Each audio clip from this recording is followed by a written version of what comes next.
Mga kababayan, isang mainit na pagbati sa inyong lahat. May mahalagang usapin tayong pag-usapan ngayon.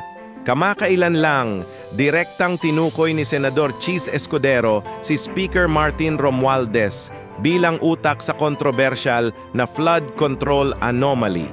Hindi lang yan, inilantad din ang umano'y script at sarswela na ginagamit para ilihis ang atensyon mula sa tunay na issue. Mula sa usapin ng maletang puno ng pera hanggang sa paggamit ng FLR para sa impeachment laban kay VP Sara Duterte. Lahat ito ibahagi ng isang malaking palabas.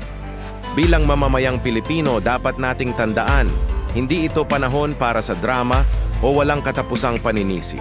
Ang kailangan natin ay katotohanan. Panagutin ang dapat managot. Hustisya ang hinahanap ng taumbayan, hindi mga sarswela at pagkukunwari. Panahon na para harapin ang katotohanan, sama-sama tayong magbantay at magsalita para sa tama. Maraming salamat sa inyong pakikinig.